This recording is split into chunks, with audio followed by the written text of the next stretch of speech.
What's up, everyone? MCZX here of the Smart Kingdom. You're tuned into another episode of Brand Warfare. I'm not going to be too loud this time because people are sleeping and I'm recording this late at night. Don't want to wake anyone up or be rude. So let's just jump right into Raw. Brock Lesnar and Paul Heyman open up the show. Paul Heyman cuts a pretty decent promo, gotta say. It was fun to listen to. He referenced the Suplex City deal and how Brock was the only person to pin Roman Reigns. The crowd went crazy. He said no one could touch Brock in WWE or an octagon. Shots at John Jones, obviously. And right when he finished saying that, Strowman comes out. And Strowman just walks to the ring, doesn't say a word, and he decimates Brock. And Strowman chants just erupt all throughout the Barclays Center. And Brock got running power slam twice. The second one looked brutal. Brock was selling his ass off and making his presence aware and letting Brock know exactly what Braun Strowman wants, and that's the Universal Championship. Next up, it was Enzo and Big Cass in a Brooklyn street fight. You know, a street fight where it's really watered down and there'll be no chair shots or weapons or anything. Enzo and Cass had a match that stopped due to injury, unfortunately. Big Cass blew out his knee for real. It wasn't part of a storyline or anything. This happened when Big Cass went for that big boot, or what I like to call the test boot. He went for that boot. Enzo, crotched the rope so Big Cass could fly over the rope. And when he did, he buckled his knee a really nasty way. You could tell he did something. It wasn't no selling or anything. He really did that. And Enzo picks up the victory, but it sucks to see Big Cass go out right when he was starting his solo career as a heel. And who knows what's going to happen in approximately 9 months when he comes back.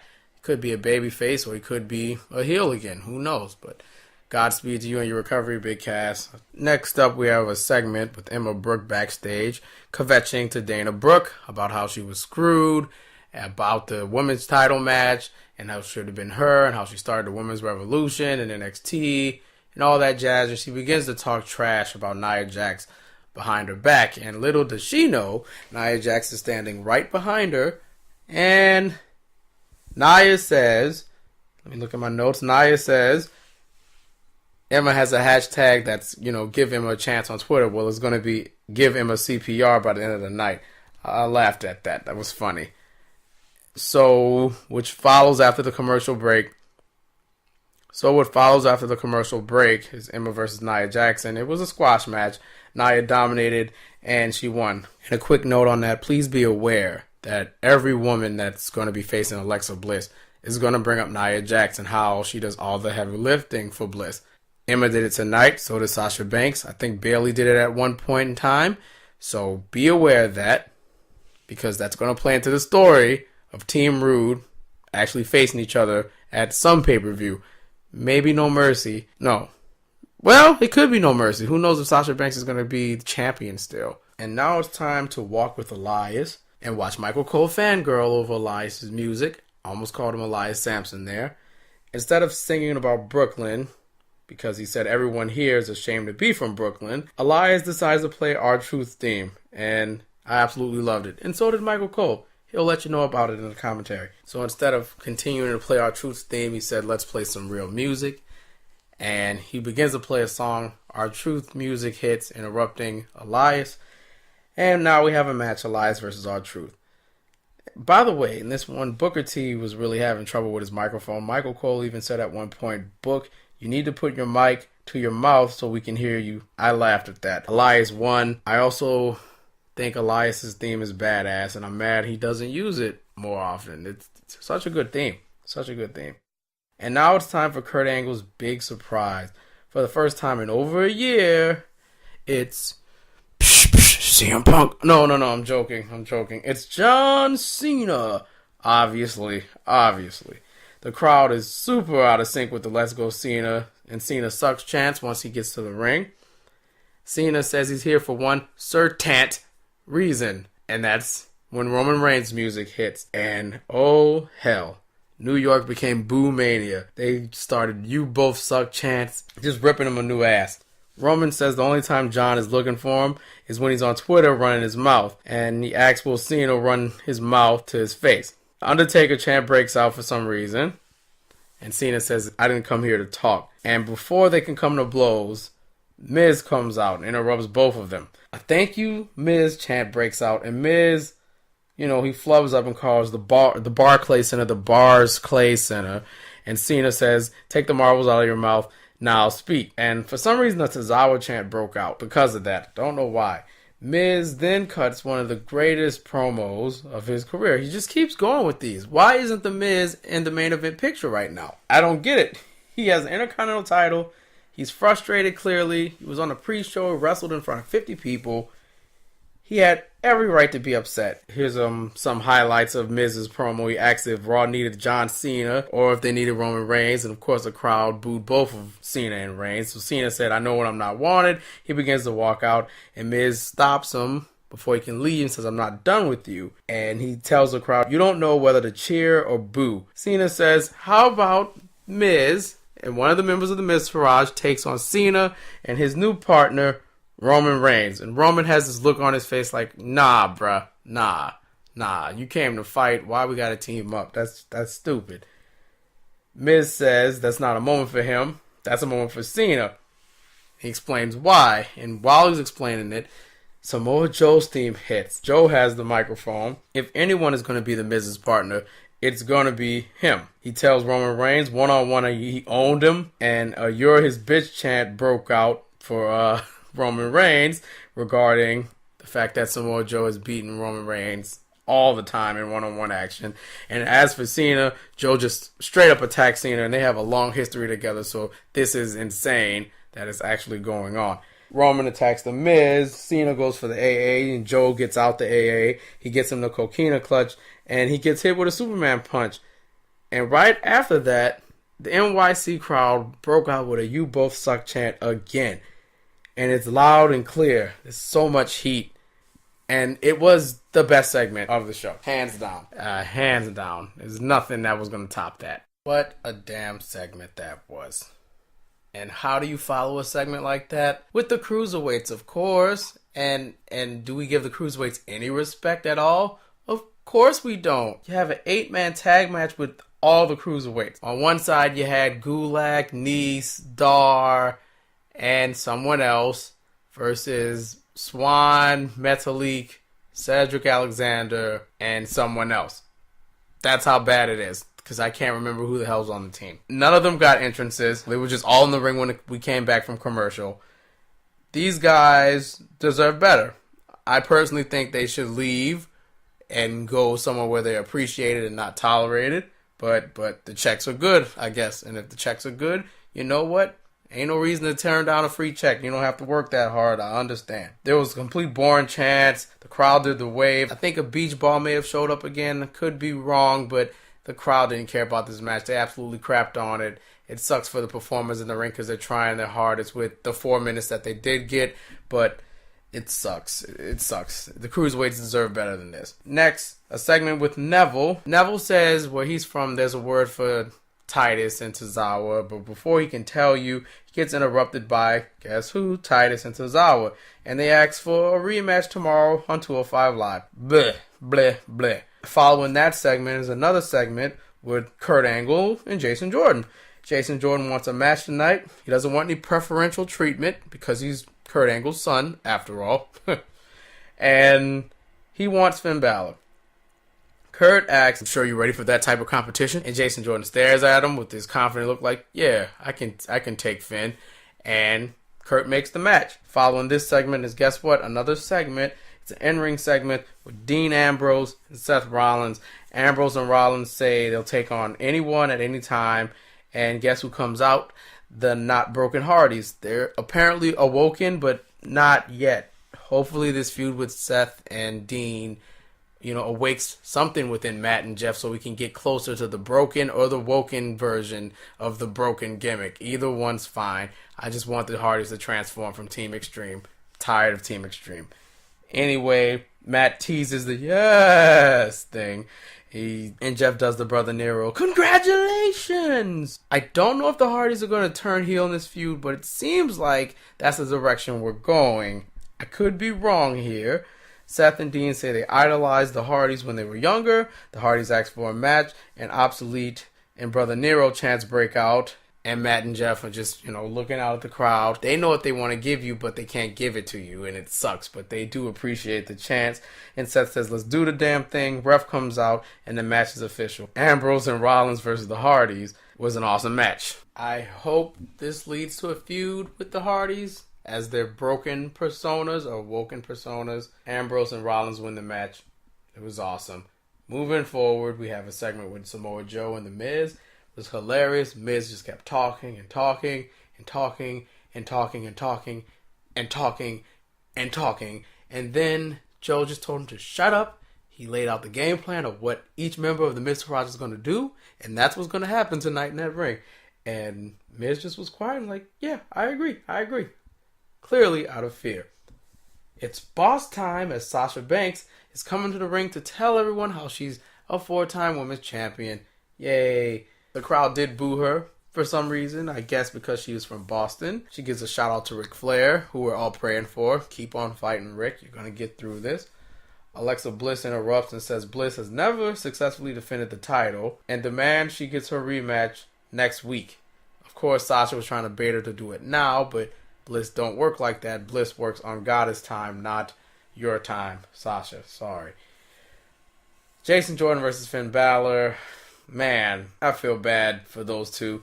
Jason Jordan is just not over at all. He got a new remix theme. It rides better than the last one, but he still got no reaction, just none whatsoever. I think they liked American Alpha as a unit, not those two separately.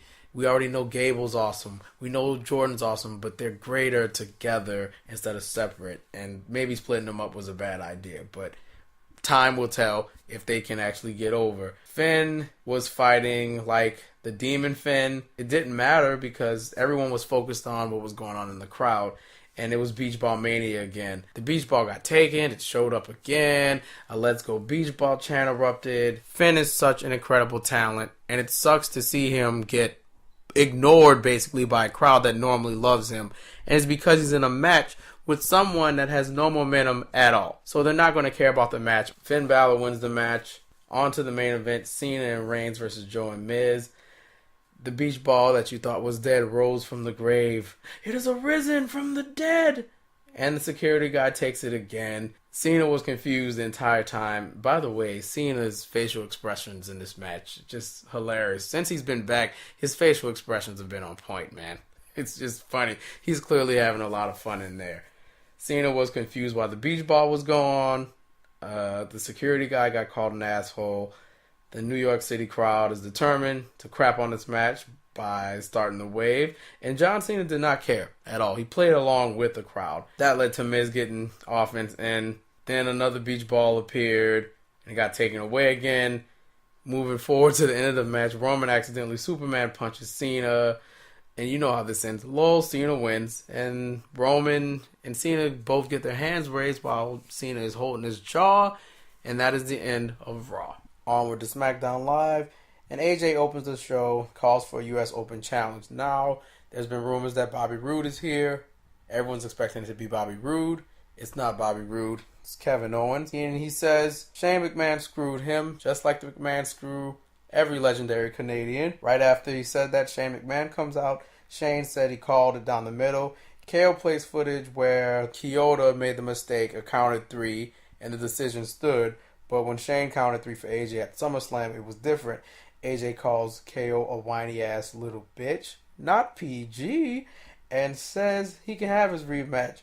KO wants to pick the referee, and Shane grants him that. The match is set tonight.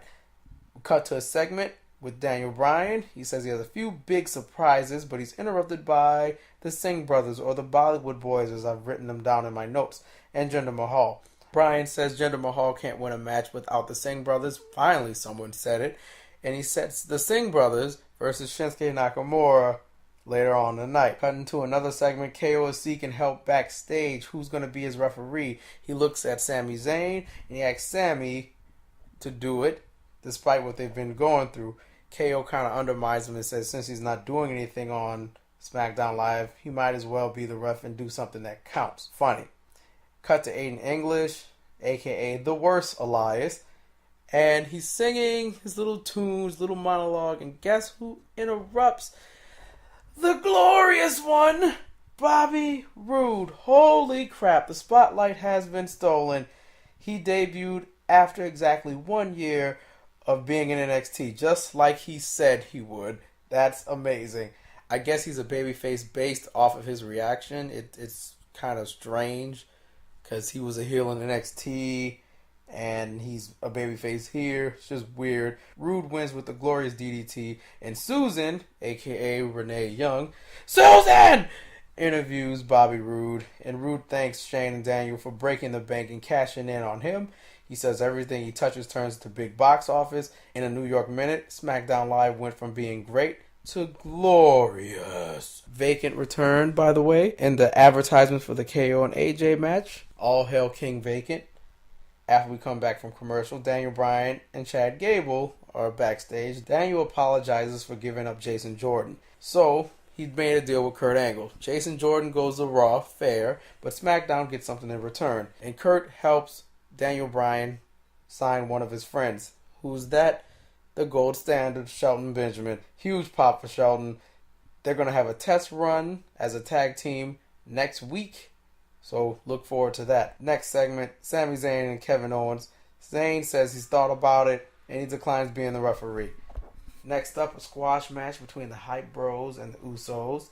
A beach ball broke out again during this match, and Ryder took the pinfall. By the way, one of the Usos threw a kick at Mojo Rawley. You'll see it in the picture.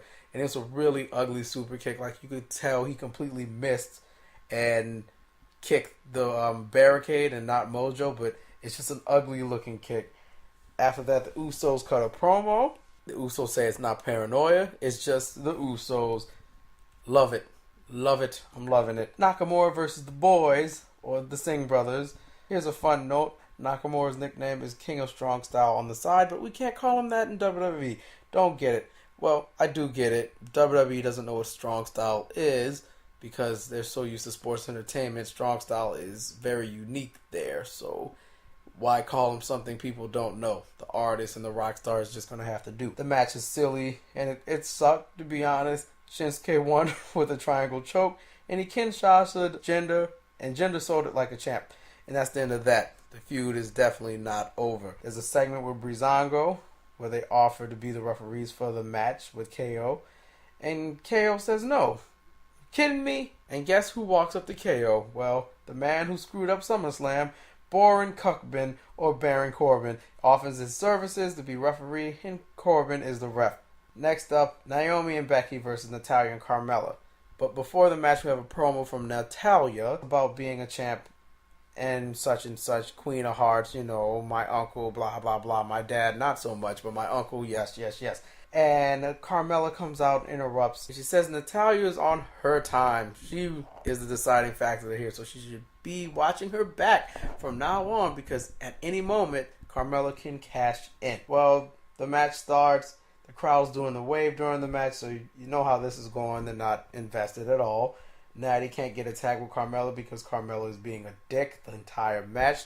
Every time she extends her hand, she moves out the way. Finally, Natty outsmarts Carmela and tags her. She gets in the ring, gets a quick back exploder and a split-legged moonsault. 1, 2, 3. The winner is Naomi and Becky in a fun little match. Dolph Ziggler's back in news no one cared about. He's excited, but he's upset. He's reintroducing himself in a backstage interview. He then disses Elias, Aiden English, R-Truth, Naomi, and Bobby Roode. You know, saying, oh, he needs to play guitar, or have a spotlight on him, or have a perfect robe, or a glowing woman, or rapping and singing. And he says he's going to do all of that next week. So good luck with that. We have another segment with Tamina, which I thought was going to be bad, but it was okay. This week, Lana says they're going to look deep into their hearts and see why they want and need this. Lana says Tamina and herself are different. She tells Tamina to take her dark feelings and turn them into fuel. It's not a bad promo. She wants Tamina to be the most feared woman on SmackDown Live. Cool.